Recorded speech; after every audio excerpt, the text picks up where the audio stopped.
Start कर दे। ये दिख रहा है आपको? It is visible to you? Clear है? नहीं यस है? सर। यस। आप देखिए फोटो। ये एमनियोटा में जो दो लीनिएज आया, जो रेप्टिलिया में गया, वो तो आ गया कार्बोनिफेरस पीरियड में ही। और मेमेलिया में, mammalian, pan mammalian, pan reptilian, दोनों lineage, both of these lineages appear during late carboniferous period only. Okay, फिर उसके बाद साइनेप्सिडा लीनिएज तो आ गया, डायनासोर का बाद में लीनिएज आया, लेकिन ये एबंडेंट हो गया, इसको दाब दिया था, यहाँ ये दबे हुए थे। अब देखिए, साइनेप्सिडा में एक लीनिएज, फिर थेरेप्सिडा गया, थेरेप्सिडा का एक लीनिएज जो है आपका, फिर साइनोडोंटिया। यहाँ ये भी मैमल नहीं है, पूरा मैमेलियन कैरेक्टरिस्टिक नहीं है साइनोडोंटिया में। साइनोडोंटिया के बाद मैमेलीफॉर्म्स हुआ एक लीनिएज से। तो मैमेलीफॉर्म्स भी जो है मोर और लेस दे बाउंड्री हो गया ये यहाँ। इसके बाद एक लीनिएज जो है मैमेलीफॉर्म्स का, दे डेवलप इनटू द मेमेलिया। अब मेमेलिया हुआ, तो ये मेमेलिया कब आया? जुरासिक में, जुरासिक पीरियड के बीच में। और यहाँ पर क्या था? डायनासोर का राज था इस समय, ये पनपने नहीं दे रहे। तो इस समय आप तो देख रहे हो, ये बॉडी साइज बड़ा है, अभी डायनासोर का राज नहीं है, यहाँ पर बॉडी साइज बड़ा है। डायनासोर का राज आया जुरासिक में, बॉडी साइज छोटा हो गया। ओके, बॉडी साइज छोटा हो गया। अब इस मेमेलिया से ही एक लीनिएज मोनोट्रिम्स चला गया आपका, egg laying mammals and Theria. Second lineage is Theria, जिसमें आपका मार्सुपियल्स और placental mammals got develop. Theria कब आया आपका? क्रिटेशियस में, क्रिटेशियस के बीच में। और क्रिटेशियस के लेट क्रिटेशियस में मास एक्सटिंक्शन हुआ, यहां पर मास एक्सटिंक्शन हुआ, उल्का पिंड गिरा ये वाला लाइन पर। और इसके बाद फिर आपका डायनासोर गायब हुआ, तब इसको मौका लग गया यहाँ पर into developing डिफरेंट फॉर्म। फिर कुछ ऑर्डर बन गए, मेमिलिया, व्हेल हो गया, कोई एलिफेंट बन गया, कोई कुछ खरगोश बन गया। तो ये सब करके फिर धीरे धीरे बनने लगे। ठीक है, तो आप देखिए ये हुआ आपका, थीरिया आ गया आपका क्रिटेशियस में, और मेमिलिया का अपीयरेंस हो गया जुरासिक में। First Mammalia appeared during Jurassic period. और एंसेस्टर्स ऑफ द मेमेलियंस जो है मेमेलीफॉर्म, साइनोडोंटिया, थेरेप्सिडा, सैनेप्सिडा, ये सब एमनियोटा का लिंकेज है, ये सब एक्सटिंक्ट हो गए चूंकि इनका लार्ज बॉडी साइज था। एंसेस्टर्स ऑफ द मैमल्स, तो जैसे डायनासोर के लिए घातक सिद्ध हुआ उनका लार्ज बॉडी साइज, इनके लिए भी घातक सिद्ध हो गया। ये एंसेस्टर्स और इनके लिनिएजेस जो लार्ज बॉडी साइज के थे बड़े बड़े, वो सब डायनासोर के साथ वो भी एक्सटिंक्ट हो गए। एंड ये साइड वाला लिनिएज जो है जिसमें बॉडी साइज छोटा, बाद में ये वाला जो बचा हुआ रहा बॉडी साइज छोटा था, वो later they develop into the placental mammals. तो ठीक है, क्या बता रहे थे? तो इसी तरह टीथ आ गया। तो अब इंसेक्ट आया खाने, तो इंसेक्ट खाने आया तो स्मॉल जो मैमल्स थे वो बाहर निकले अपने बिल से, अब खतरा खत्म, मर गया dinosaur.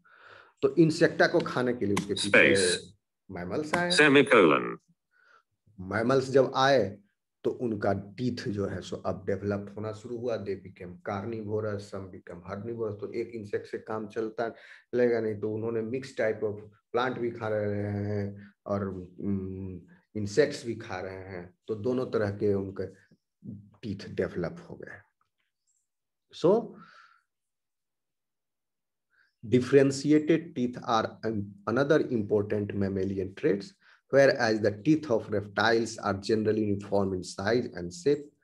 The jaws of mammals bear a variety of teeth with size and shapes adapted for chewing many kinds of foods. Humans, like most mammals, have teeth modified for shearing, फाड़ने के लिए। shearing के लिए क्या है? Incisors and canine। Incisor क्या करता है? इंसीजर इसको छेद दिया। कोई अगर ठीक ये फोटो दिख रहा है दांत का? Yes sir. कहाँ गया दांत का फोटो?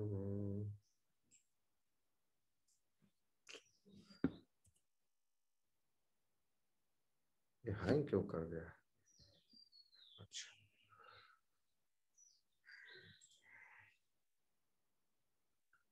देखिए इंसीजर पर अगर गौर कीजिएगा तो वो आपको लगेगा ये पॉइंटेड एंड है और इसको आप घुसा दीजिए, घुसा सकते हैं, किसी टिश्यू को छेद कर सकता है ये इंसीजर। और केनाइन क्या करेगा? उसी छेद को फाड़ देगा। ये केनाइन जैसे किसी कपड़ा को या किसी को काटने के लिए आप बीच में कैसी घुसाए, छेद किए, और फिर तो वो हो गया incision and the canine is, और उसको फिर आगे तक हम ले गए फाड़े, तो that is canine. Central and lateral incisors, they are two incisor. ये लोअर जॉ है and this is upper jaw. Canines जो है वो कैसा रहता है? कस्पिड्स, ये ओके फाड़ेगा। फिर प्रीमोलर है, ये भी चिबाने के काम आया प्लांट का, क्योंकि उसमें सेल्यूलोज होता है, तो उसको चबाने के लिए, तोड़ने के लिए ये जरूरी है। इंसीजर और कैनाइन ज्यादा जरूरी है कार्निवोरस टाइप ऑफ फूड्स के लिए, मतलब कार्निवोरस हैबिट के लिए एडेप्टेड है। अब देखिए आगे, ये हो गया, आप टीथ पढ़ लिए। अब नेक्स्ट क्लास में हम अर्ली इवोल्यूशन ऑफ मैमल्स पढ़ेंगे ये, ओके। और फिर हम देखेंगे कि स्कल का मॉडिफिकेशन कैसे हुआ और ईयर का विकास, कान का विकास कैसे हुआ, क्योंकि इस जॉ के डेवलपमेंट में इस मैमल्स का जो लिनिएज है, ये इवोल्यूशन है, इसमें बाकी बॉडी को आप छोड़ दीजिए, सिर्फ जॉ पर कंसंट्रेट कीजिए। जॉ में काफी चेंजेज आ रहे हैं, पिक्यूलियर चेंजेज आ रहे हैं जॉ में।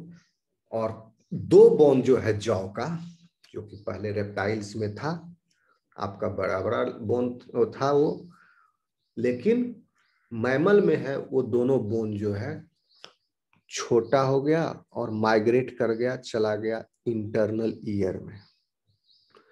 और even during embryonic stage of the life वो बोन आपका रहता है, लाइक रेप्टिलियन बोन वो है। नाम क्या है उसका? आप नाम क्या है? Malleus and incus steps. Incus का कोई बता सकता है? मेडिकल का तैयारी करता तो तुम लोग, स्मॉलेस्ट बोन कौन सा है बॉडी में, in human body? Step. Steps. Steps. Steps है कि इनकस है? स्टेप्स है। तो स्टेप्स, यस सर। स्टेप्स, ठीक। लेकिन यही स्टेप्स जो है रेप्टिलिया ईयर में देखिए कितना बड़ा है, और ये स्टेप है directly connected to the ear drum, और one end of the step is connected to the structure which will convey the message ahead. And in mammalia क्या हुआ? दो एक्स्ट्रा बोन आया, एक मैलियस बोन और ये ग्रीन वाला इनकस बोन। स्टेप जो है छोटा हो गया इंटरनल ईयर। अब ये मैलियस बोन कहाँ से आया? ये मैलियस बोन एक्चुअली जो है आर्टिकुलर बोन है, और इनकस जो है क्वाड्रेट बोन है।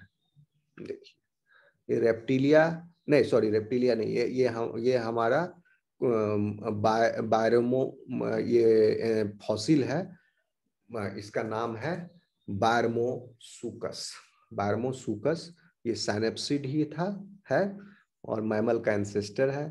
इसमें देखिए articular bone is here, orange वाला दिख रहा है आपको? दिस आर्टिकुलर बोन दिख रहा है आपको? Yes sir. Yes. ये वाला आर्टिकुलर बोन जो है जॉ को जो कनेक्ट किए हुए था, जॉ ज्वाइंट में जो इन्वॉल्व था, वो चला गया कान में और बन गया malleus.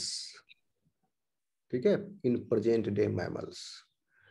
And the incus is quadrate bone. Okay, this quadrate bone has gone in the internal ear and become the incus. और स्टेप्स तो है ही पहले से रेप्टिलिया में। इवन आपके एम्ब्रायनिक स्टेज ऑफ लाइफ में ये रहता है यहीं पर और फिर माइग्रेट होकर के ईयर में चला जाता है। ठीक है, तो ये हम लोग कल का क्लास में देखेंगे और पढ़ेंगे। आज की सभा समाप्ति की घोषणा की जाती है। आप लोगों को कोई सवाल है? कोई सवाल? No, sir. चलो बाय बाय। और इम्पोर्टेंट अनाउंसमेंट, क्लासेस रोज सुबह होंगी आपकी 6 बजे से 7 बजे। अभी 7:30 बज रहा है, 6 बजे से 7 बजे डेली टाइम पर आओ, जल्दी आओ, तुरंत ज्वाइन कर लो तो जल्दी क्लास स्टार्ट हो जाएगा। नहीं ज्वाइन करोगे तो हम ज्यादा से ज्यादा 5 मिनट का समय देंगे। 6:05 पर हम स्टार्ट कर देंगे क्लास। 10 मिनट हम नहीं रुकेंगे, 15 मिनट, 5-5 मिनट का भी वैल्यू है। आप लोगों के पास बहुत समय होगा, मेरे पास कम समय है। ठीक है, Okay, sir. एग्री है? 6:05 तक आ जाओगे, 6:05 तक वही उसमें अटेंडेंस क्लोज कर देंगे 6:05 में। और कोई दिक्कत नहीं है, अटेंडेंस से जो एब्सेंट भी होता है कोई उसका कोई हानि नहीं है। मेरे पास सिर्फ ये है कि हाँ भैया मैंने कितने बच्चों को पढ़ाया और कितने बच्चे रेगुलर हैं। ये हमारा बस है। इसका कोई रेपरकशन नहीं। किसी का क्लास एब्सेंट हो जाता है तो कोई दिक्कत नहीं है, आप आराम से रिकॉर्डेड लेसन देख लीजिए। हाँ, लाइव क्लास में रहोगे तो ज्यादा फायदा ये होगा कि आप बैठोगे और डायरेक्ट कम्युनिकेट कर रहे हो हमसे। ओके, टाइम का वैल्यू। और Yes, sir. अपना एग्जाम आराम से दोगे, ऐसा कुछ नहीं है। किसी को लोड लग रहा है क्लास में आने में क्योंकि सब इतना सक्षम नहीं होगा, हम 6 बजे उठ के पढ़ा देना हम ना है भाई, सब थोड़े है। तो इसका मतलब थोड़े है। तो हम हो सकता है कहीं अत्याचार ना कर रहा हूँ आप लोगों के ऊपर, ऐसा भी हो सकता है। तो ये जो लोग स्वेच्छा से, अपना कोई दिक्कत नहीं, कोई प्रेशर नहीं है। 6 बजे से 7 बजे वैसे भी सुबह सुबह पढ़ा भी जाता है, कोई बड़ी बात नहीं है। तो वो आ सकते हैं 6 से 7। ओके, क्लियर है? Okay, sir. कोई प्रॉब्लम है? Yes, sir. किसी को कोई प्रॉब्लम है? No, no, sir. No sir. ठीक है, चलिए बाय बाय, टेक केयर, सब खैर। Bye, sir. Thank you. Bye sir, thank you sir. Thank you, sir.